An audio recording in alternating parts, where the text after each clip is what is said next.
बोलो श्री प्राणनाथ प्यारे की जय, सतगुरु महाराज की जय, श्री कृष्ण कन्हैया लाल की जय, सब सुंदर साथ की जय। आदरणीय प्यारे सुंदर साथ जी, आप सभी के चरणों में कोट सौ बार प्रणाम करते हुए आज हम सब 27वें दिवस में प्रवेश कर रहे हैं। और 27वें दिवस में कल की कथा में आप सभी ने जाना कि उस दिल्ली में किस प्रकार मोमिनों को दुख पहुंचाया जा रहा है और उस दुख के बाद भी वो उसे सकुमार को जगाने का प्रयास में लगे हैं।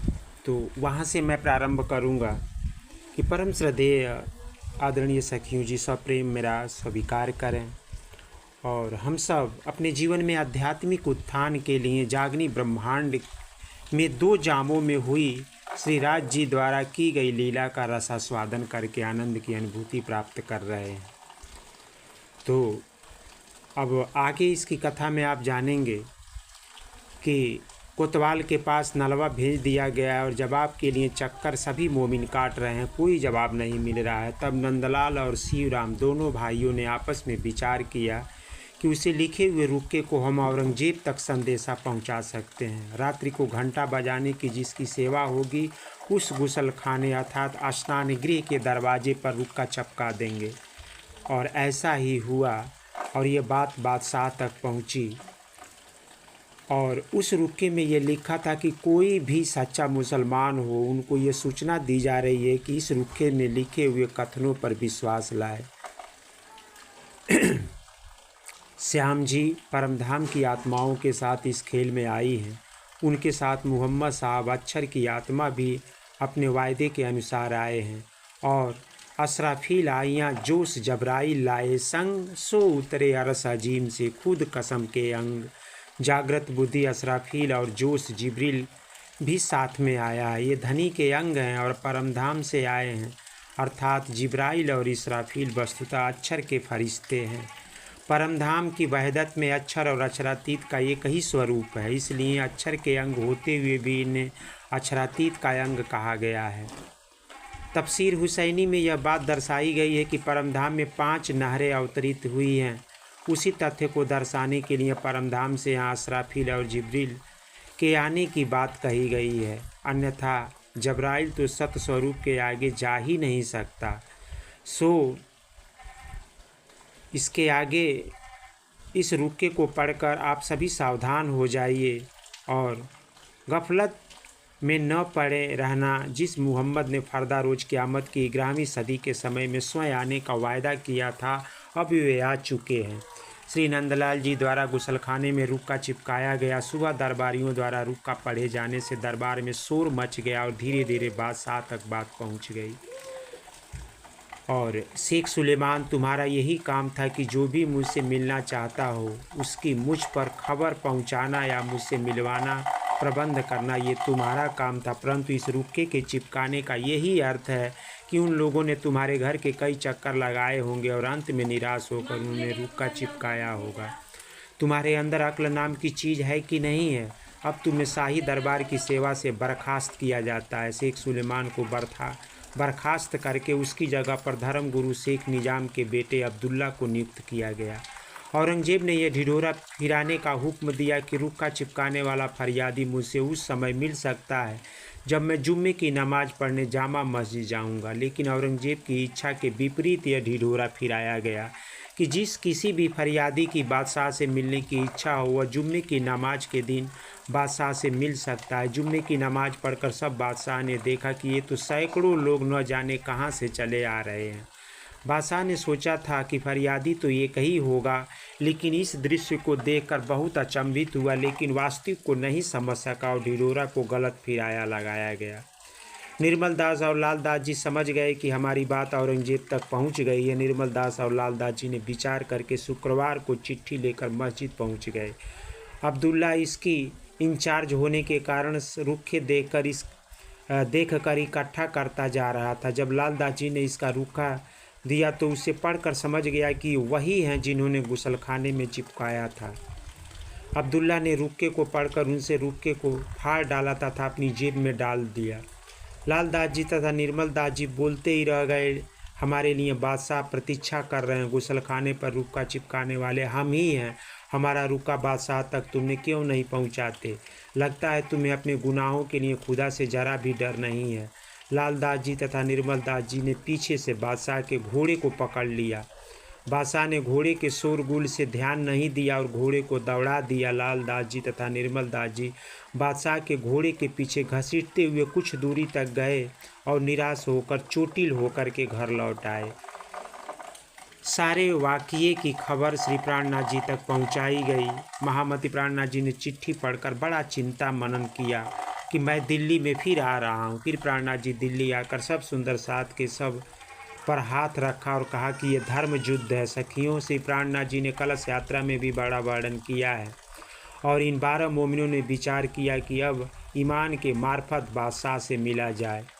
और ये विचार करके 12 मोमिन जामा मस्जिद के सीढ़ियों पर सनंद का पाठ जोर जोर से करने लगे।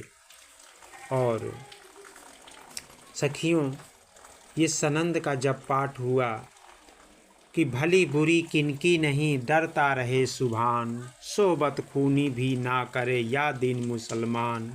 सच्चा मुसलमान किसी की भली बुरी नहीं करता, यह अच्छा है वह बुरा है, इस प्रकार दूसरे की निंदा और स्तुति करना ये सच्चे मुसलमान का लक्षण नहीं है। सनंद में बहुत अच्छी तरह से धर्म के प्रति सच्ची शिक्षा दी गई है। परमात्मा सबके एक हैं, जुदे जुदे नाम गावही, जुदे जुदे भेष अनेक, जिन कोई झगड़ो आपस में धनी सभी का एक। ऐसी बाणी उस मस्जिद की सीढ़ियों में बैठकर जोर जोर से 12 ब्रह्म सृष्टि गाने लगे।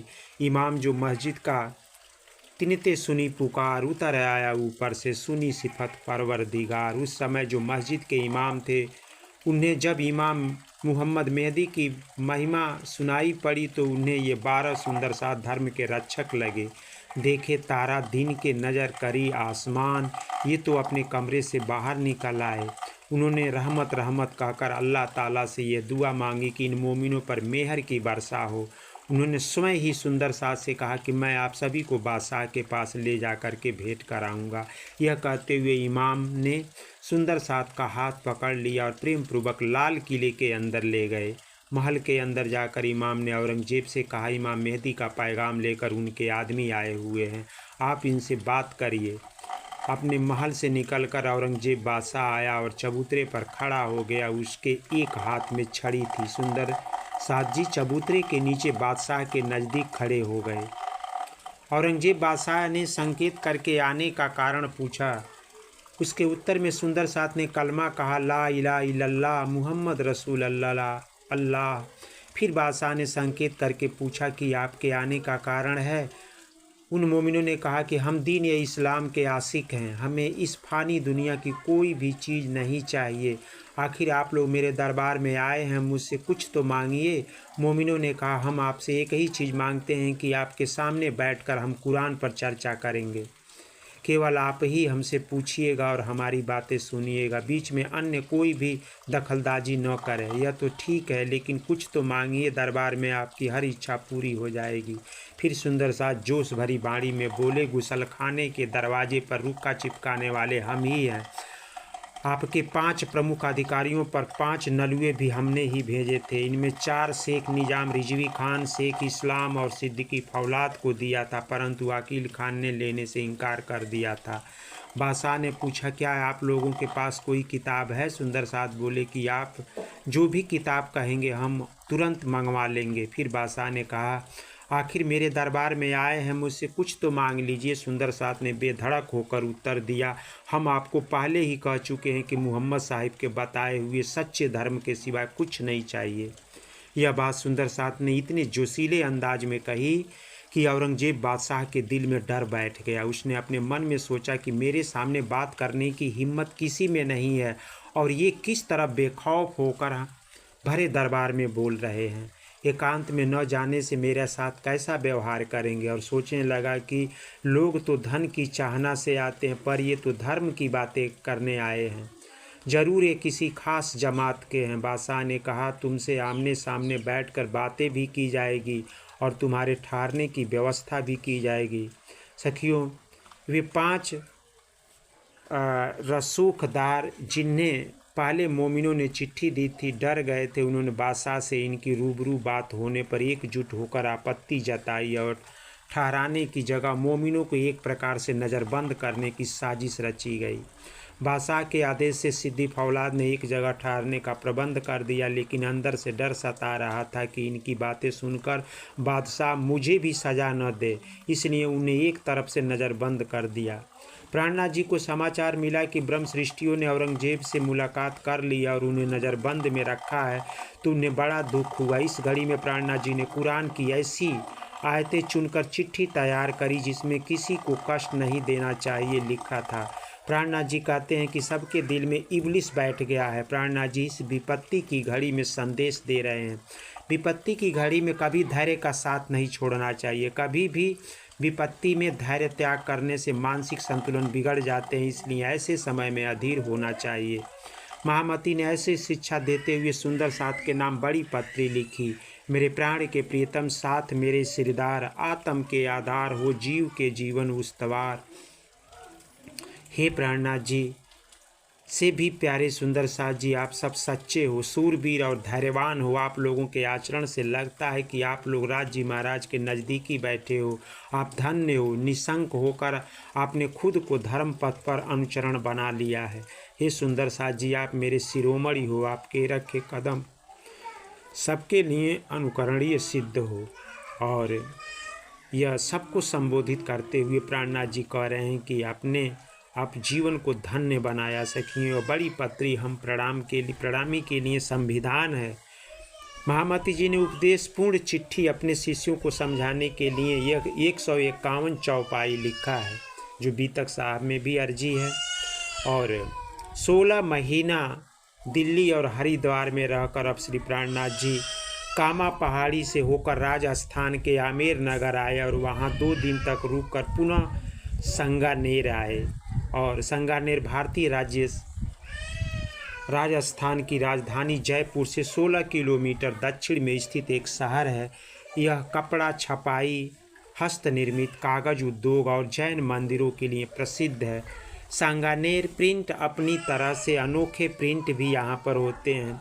वहाँ पर उन्हें विदित हुआ कि प्राणनाथ जी आदेश के कुछ सुंदर साथ ने औरंगजेब से शरीयत की चुनौती दी है। तब वहाँ से वे चलकर लगभग 35 किलोमीटर दूर आमेर पहुँचे। आमेर से मुकुंद दास जी को पता चला कि प्राणनाथ जी तो संगनेर में आए हैं। अब मुकुंद दास जी श्री प्राणनाथ जी के दर्शन हेतु पुनः आमेर से संगानेर की ओर चल पड़े और वहाँ रास्ते में मुकुंद जी की शेख बदल जी से भेंट हो गई। दोनों जब मार्ग में चल रहे थे तो वो मेवासी आदिवासी की बस्ती से गुजरे। मुकुंद दास जी और शेख बदल ने अपनी कमर में पैसे छिपा रखे थे। आदिवासियों ने दोनों लोगों को मारने में बुरी मन बना ली और ऐसे नियत बनाया कि मुकुंद दास जी और शेख बदल दोनों बहुत डर गए और किसी तरह वहाँ से जान बचाने में कामयाब हुए। वहाँ से किसी तरह वह एक दुकान के एक खाट में बैठे हुए चले जा रहे थे। तब तक एक खाट पर बैठे हुए प्राणनाथ जी को उन दोनों ने देखा। छबील दास और मुकुंद चंद दोनों श्री प्राणनाथ जी के आगे खड़े थे। दोनों ही भूख से बहुत व्याकुल थे, जिससे उनके चेहरे पर दुख के भाव झलक रहे थे। उस समय प्राणनाथ जी छबील दास या मुकुंद चंद के पास धन के नाम पर फूटी कौड़ी भी नहीं थी कि बाजार से कुछ खाने की वस्तु मंगा लें।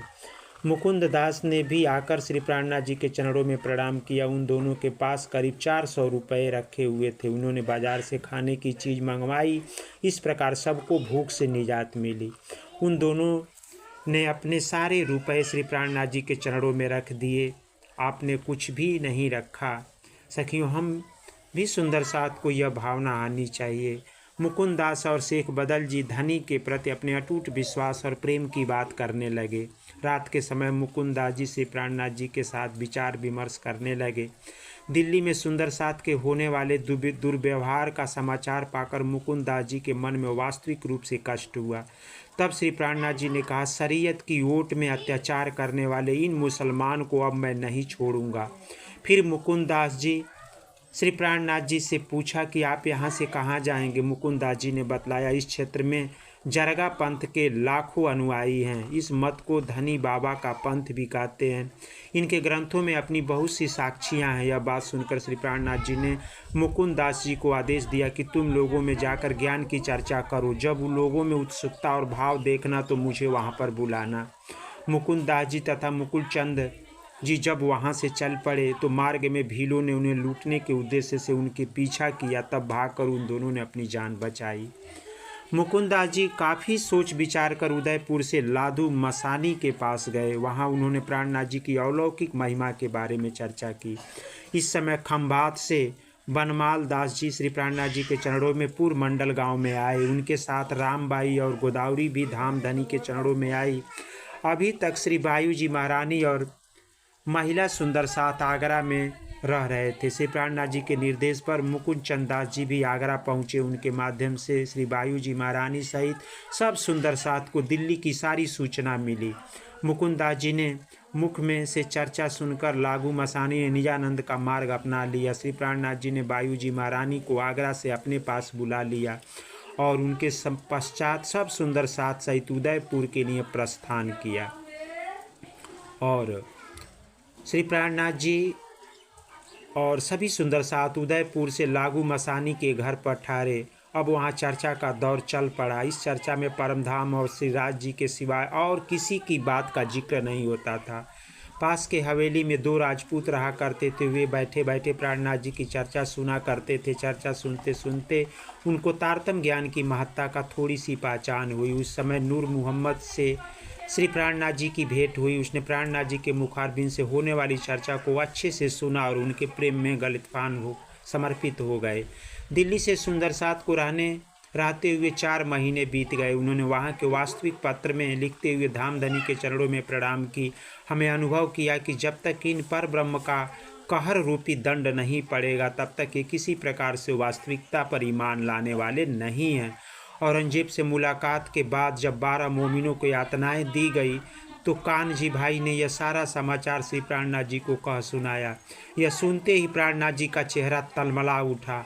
उन्होंने तुरंत अपने मन में लिया कि अब जिब्राइल इसी क्षण इस दुनिया को मिटा दो। लेकिन प्राणनाथ जी के हृदय धाम में विराजमान अक्षरातीत ने कहा कि महामती, अभी तो जागनी का दौर शुरू ही हुआ है। संपूर्ण ब्रह्मवाणी अभी उतरी ही नहीं है। शाकुंडल की आत्मा जगी ही नहीं है, इसलिए खेल को अभी बढ़ाया जा रहा है। श्री प्राणनाथ जी के व्यवस्थित हृदय से ये स्वर फूटने लगा। सत्ता के मद में डूबे हुए मुसलमानों, मैंने परम धाम के अपने लाडले सुंदर साथ का पैगाम देकर भेजा था। बदले में तुमने उन्हें कोड़ों से पीटा। यह अत्याचार तुमने एक प्रकार से मेरे ऊपर किया है। इस गुनाह के कारण अब तुम्हारा जड़ से विनाश हो जाएगा। इधर श्री प्राणनाथ जी के मुखारबिंद से ये शब्द निकले, उधर मुगल साम्राज्य घर विनाश के बादल मंडराने लगे। सखियों, जिन्होंने अपने प्रियतम पर ईमान लाया, जिनके हृदय में राज्य विराजमान हैं, उनके सांसारिक दुख दर्द से भी राज्य को भी असहनीय पीड़ा होती है। रुखा को पढ़कर बादशाह यह तो समझ ही गया था कि माँ मेहदी प्रकट हो चुके हैं, परंतु प्रत्यक्ष रूप से उनके चरणों में जाने की वह हिम्मत ही नहीं जुटा पा रहा था। उसे डर था कि यदि उसने ऐसा किया तो उसके दरबारी ही उसकी हत्या कर देंगे। उधर शरीयत शासन के अधिकारियों ने भी यह तय कर रखा था कि यदि बादशाह उन हिंदू फकीर इमाम मेहदी का शिष्यता स्वीकार करेगा तो हम उसे जिंदा नहीं रहने देंगे, क्योंकि ऐसा हो जाने पर तो हमारी शरीयत का सारा साम्राज्य तथा उनकी आन बान शान सब मिट्टी में मिल जाएगी। औरंगजेब के सामने यह एक तरफ आत्मिक सुख का साम्राज्य था तो दूसरी तरफ संपूर्ण हिंदुस्तान की बादशाहत। आत्मिक बल की कमी के कारण वह औरंगजेब भीतर से श्री प्राणनाथ जी के दर्शनों का प्यासा था, किंतु प्रत्यक्ष रूप से उसमें शरीयत की सीमाओं को तोड़ने का साहस नहीं था। मायावी साम्राज्य और जीवन के मोह के कारण वह उस आत्मिक सुख को नहीं पा सका जिसकी उसे तलाश थी। सखियों, हमारे साथ भी यही हो रहा है। आत्मिक बल की कमी के कारण हम अपने धामधनी के दर्शन नहीं कर पाते। हमें भी उनके दर्शनों की प्यास है, किंतु प्रत्यक्ष रूप से हमसे भी कर्मकांड के बंधनों को तोड़ने का साहस नहीं है। जिस समय दिल्ली में सुंदर साथ को यातना दी गई, उसी समय मक्का की मस्जिद की 2 मीनारें टूटकर गिर पड़ी और इन मीनारों के टूटने का संकेत ये था कि हिंदुस्तान में इमाम मेहदी प्रकट हो चुके हैं।